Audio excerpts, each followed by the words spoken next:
네, 오늘부터 요한복음을 함께 읽어 나가도록 하겠습니다.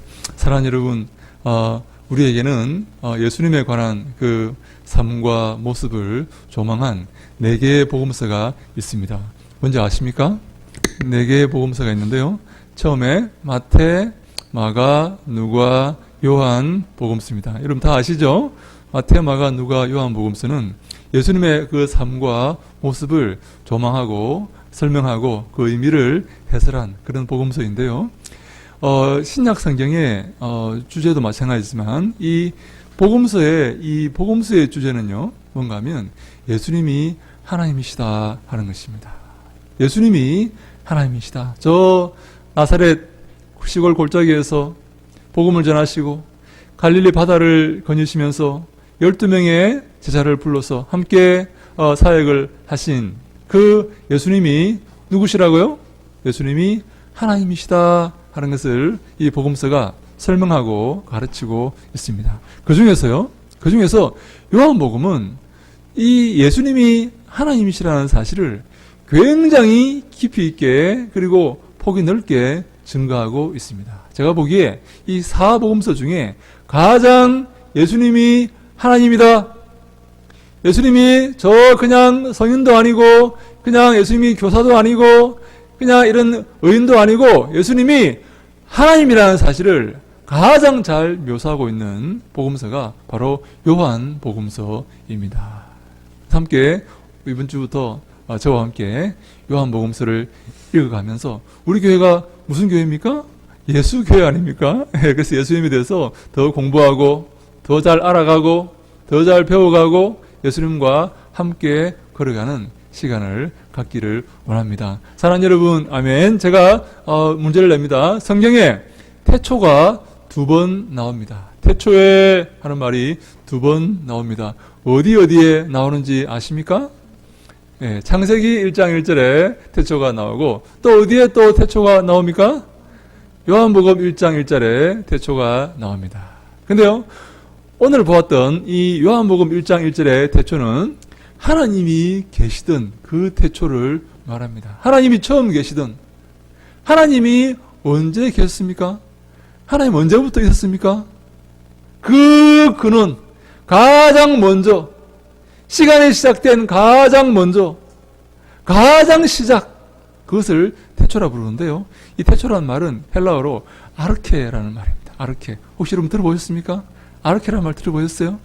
이단들이 이 동아리를 만들면서 이름을 아르케라고 이렇게 지어서 동아리를 만들어서 활동하고 있습니다. 아르케라는 말이 태초라는 말입니다. 머리라는 말이에요. 머리라는 말. 자, 제가 한 가지 질문입니다. 요한복음의 태초가 더 먼저이고 근원적일까요? 창세기의 태초가 더 먼저이고 근원일까요? 요한복음의 태초가 더 먼저입니다. 요한복음의 태초는 하나님이 계시던 그 맨 처음의 태초를 말하고 있고, 창세기의 태초는 천지를 창조하신 그 시작을 말하고 있는 것입니다. 그래서 하나님이 계시다가 천지를 창조해야 되겠다는 그런 결심을 하시고 천지를 창조하신 그 태초는 창세기의 태초고, 원래 하나님이 계시던 그 근원적인 시간은 요한복음의 태초입니다.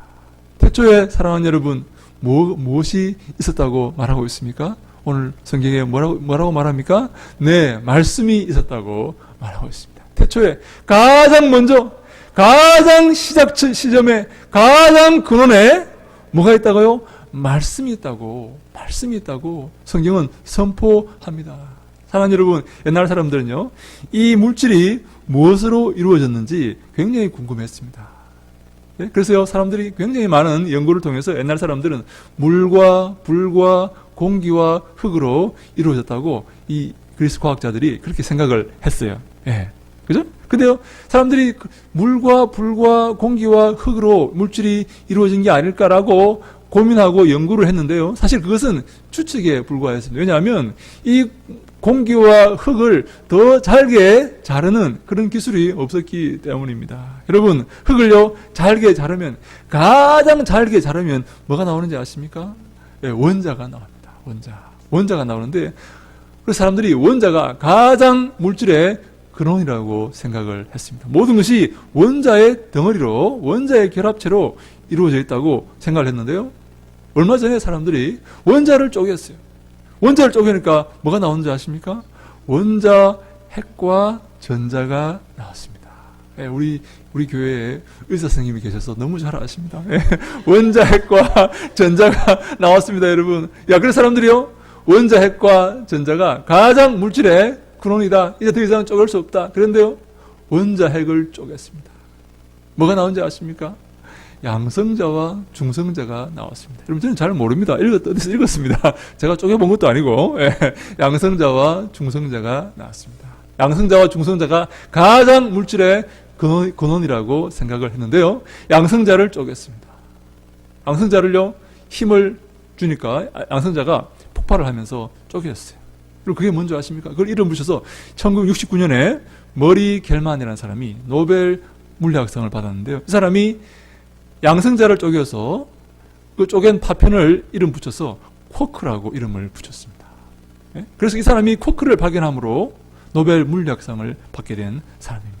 근데요, 이 쿼크는요, 양성자를 충격을 줘가지고 쪼개니까 양성자가 이 폭발을 해서 박살이 나서 흩어졌는데, 희한하게 양성자는 다시 이 파편으로 존재 남아있는 것이 아니라 일정한 시간이 지나니까 다시 결합하여서 양성자가 되더라는 것입니다. 다시 충격을 줘서 쪼개지면 다시 폭발해서 파편으로 있다가 일정한 시간이 지나면 다시 결합해서 양성자가 되었다는 것입니다.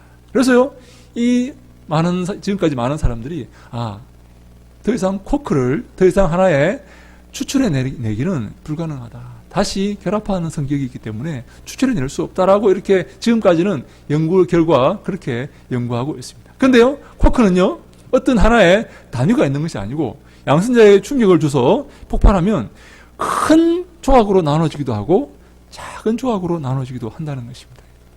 그래서 이 질량의 차이가 너무 크다는 거예요.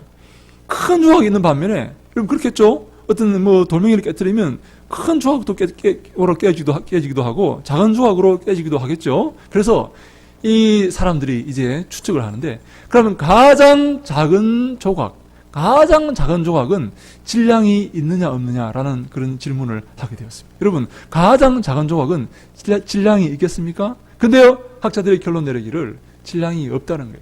가장 작은 조각은 질량이 없다는 거예요. 그러면 가장 작은 조각은 무엇으로 이루어져 있는가 하는 것이 이 학자들의 지금까지의 결과. 어떤 사람이 이렇게 말합니다. 가장 작은 조각은 소리로 이루어져 있다라고 결론을 어떤 사람이 내렸어요. 소리. 질량이 없어요, 질량이.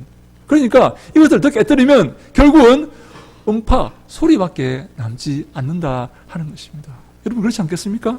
가장 양성자를 깨뜨려서 가장 작은 쿼크를 만약에 보았다면 이것은 소리일 것이다 라고 결론을 내린 거예요.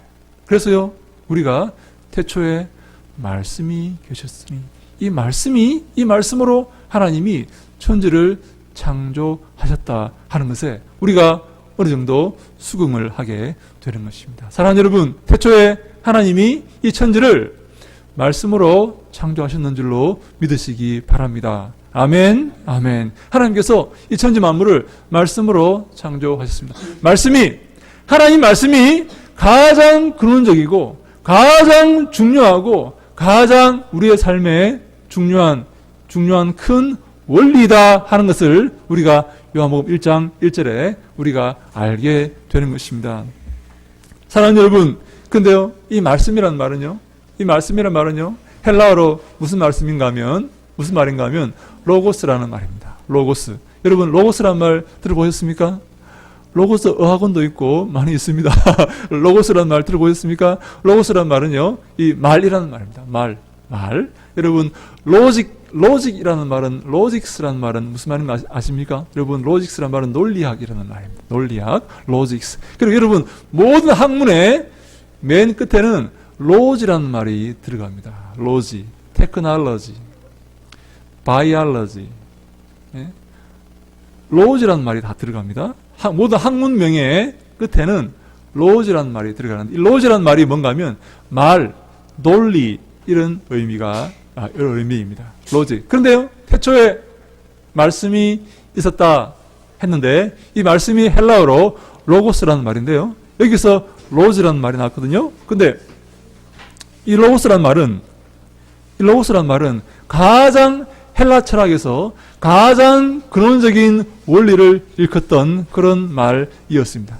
가장 큰 원리, 가장 중요한 원리, 우리 삶에 가장 필요한 원리, 이것을 일컫는 말이 바로 로고스였는데 요한이 이 로고스가 바로 말씀이고 바로 하나님이다 라고 설명하고 있습니다.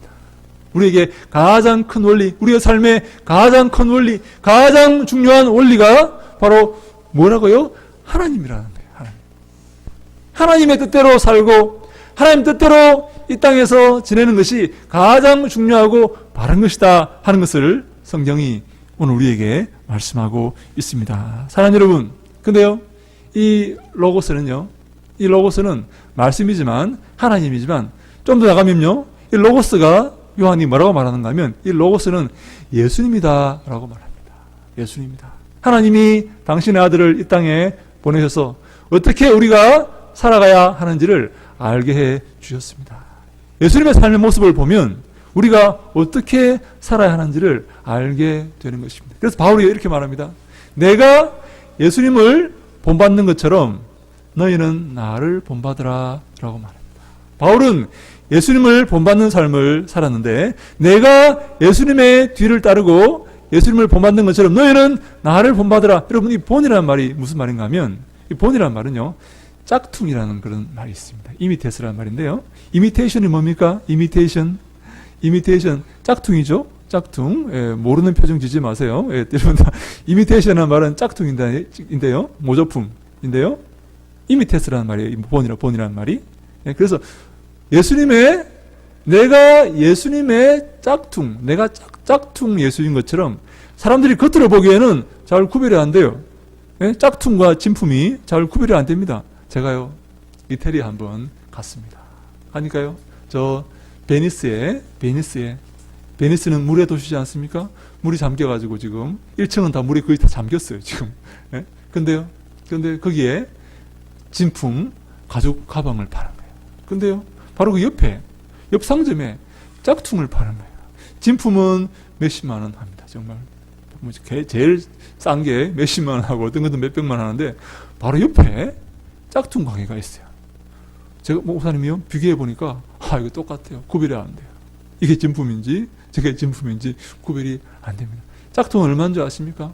2만 원입니다. 2만 원. 그래서 제가요, 옆에서 짝퉁 가게에 이렇게, 제가 돈이 없으니까, 제가 무슨 돈이 있습니까? 짝퉁 가게에 이렇게 기웃거리니까, 옆에 있던 권사님이, 목사님! 사모님이 뭘 줄 알아요? 사지 마세요, 짝퉁! 이렇게 하나. 근데 또 돈이 없는데, 내가 무슨 진품을 사람들 다 진품 가게에 들어가 진품을 막 고르고 있어요.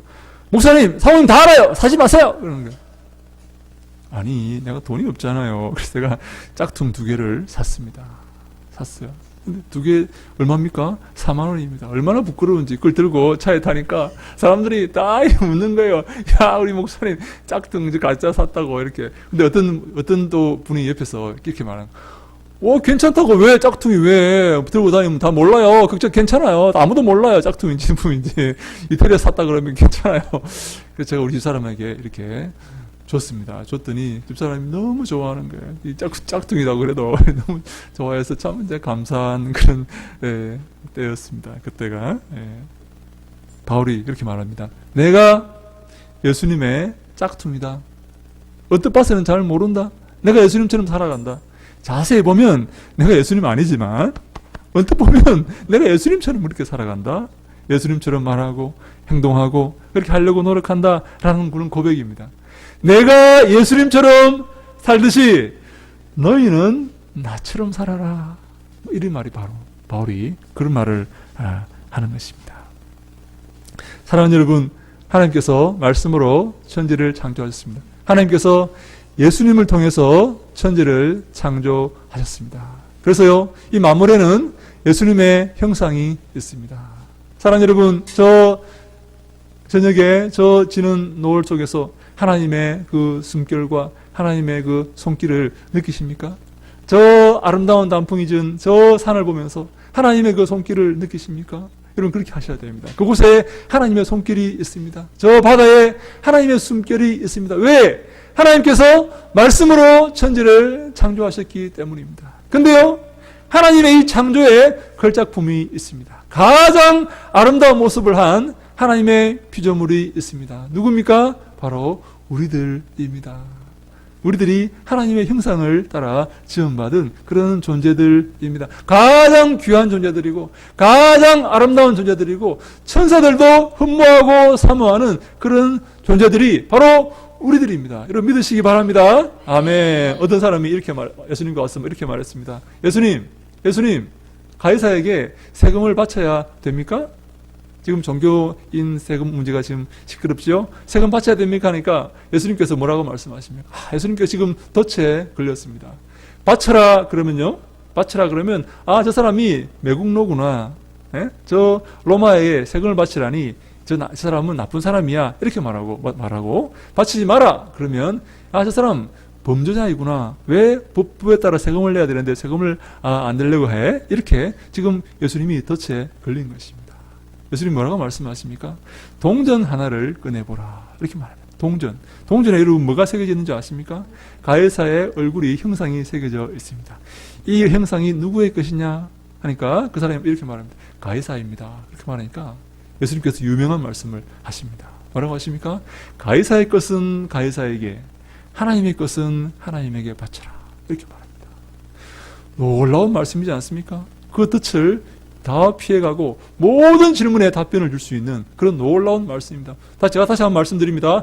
가이사의 것은 가이사에게, 하나님의 것은 하나님에게 바쳐라. 이 말이 무슨 말입니까? 너 이것이 가이사의 것이라고 생각하느냐? 그러면 가이사에게 바쳐라. 그런데 여러분, 모든 이 물질과 모든 피조물은 누구의 것입니까?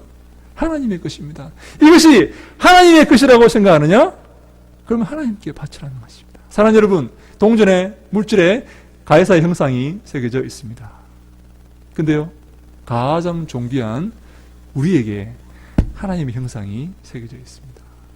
우리는요, 아멘, 우리는 이 모든 것이 하나님의 것이라고 고백하는 그런 사람들이어야 됩니다. 물론 우리가 세금을 냅니다. 저도 세금을 냅니다.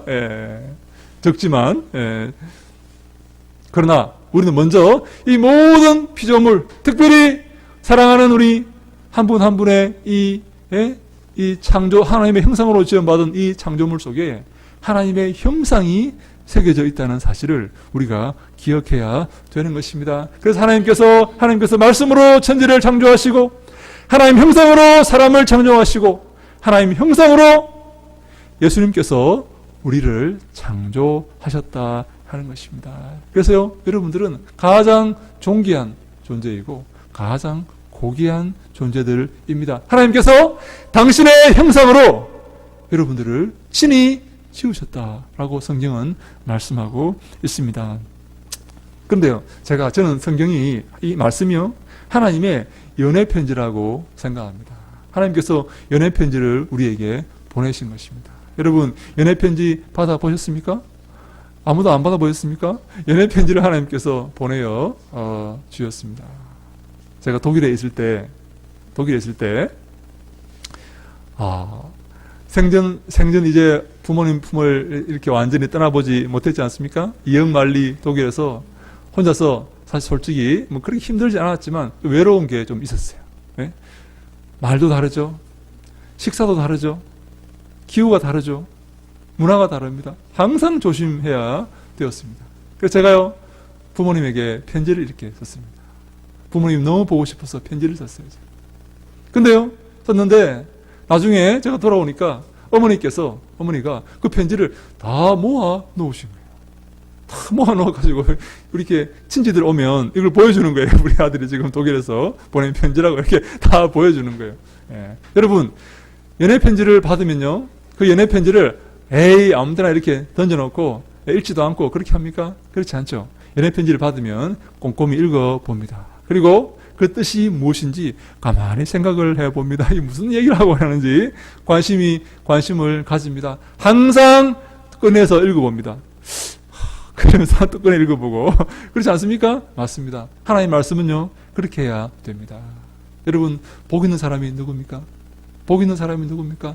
여호와의 말씀을 즐거워하여 그 말씀을 주야로 묵상하는 사람입니다.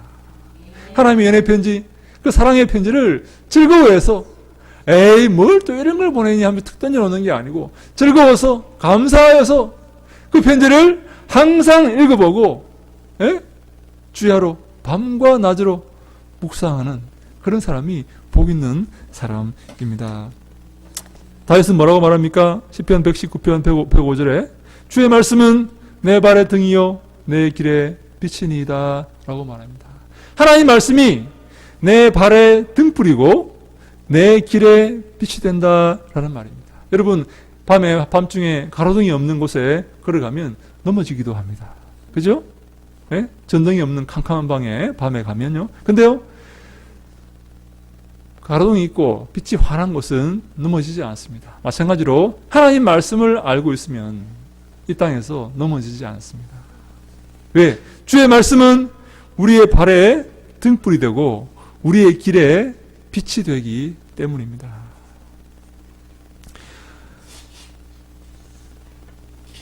그래서 오늘 우리가 함께 기억할 것은 하나님 말씀이 바로 누구라고요? 하나님 말씀 누구라고요? 예수 그리스도시다 라고 말합니다. 이것을요 좀 어려운 말로 로고스 기독론이다 이렇게 말합니다.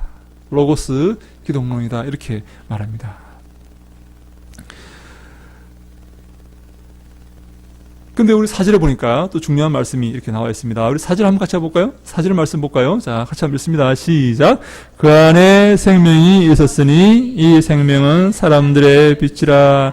누구 안에 생명이 있다고요? 예수 안에 생명이 있습니다. 예수님을 믿어야만 구원을 얻을 수가 있습니다. 어떻게 다른 방법으로 구원을 얻을 수 있는 다른 방법이 없습니다.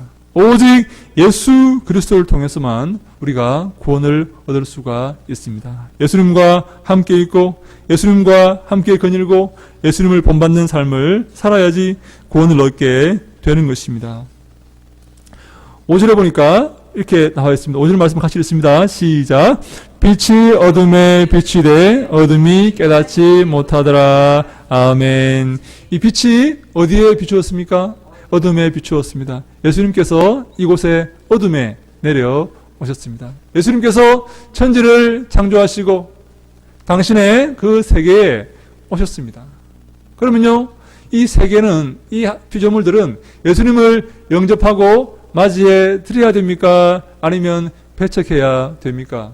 이것이 예수님의 것인데, 이 땅이 예수님의 땅인데, 우리 모두가 예수님의 것인데, 우리가 그 예수님을 맞이하는 것이 옳지 않겠습니까? 그런데 어떻게 했다고요? 깨닫지 못하더라. 깨닫다라는 말은 이 카타람바누라는 말로서 받아들이다, 마음속 깊이 받아들이다라는 말입니다. 예수님께서 당신의 그 세계에 들어오셨음에도 불구하고 사람들은 그 예수님을 받아들이지 않았습니다. 우리는 예수님을 우리의 구주로 받아들이는 그런 삶을 살아야 됩니다. 우리의 삶의 목표와 삶의 원리가 바로 예수님을 구주로 믿는 것입니다. 아멘. 예. 예수님을 여러분 생각하십시오. 예수님을 기억하십시오. 예수를 깊이 생각하라 라고 성경은 말하고 있습니다. 왜 그렇습니까? 예수님 속에 참된 생명이 있고 예수님 속에 참된 빛이 있고 예수님 속에 참된 구원이 있기 때문입니다. 우리 교회가 어떤 교회입니까? 예수 교회입니다. 예수 그리스도의 뒤를 따르기 위해서 설립된 교회입니다. 사랑하는 여러분, 우리의 모든 삶이 예수님의 뒤를 따르고 예수님을 닮아가고 예수님을 하나님으로 섬기고 예수님께 영광 돌리는 아름다운 삶이 되기를 주님 이름으로 축원합니다. 아멘. 기도하겠습니다.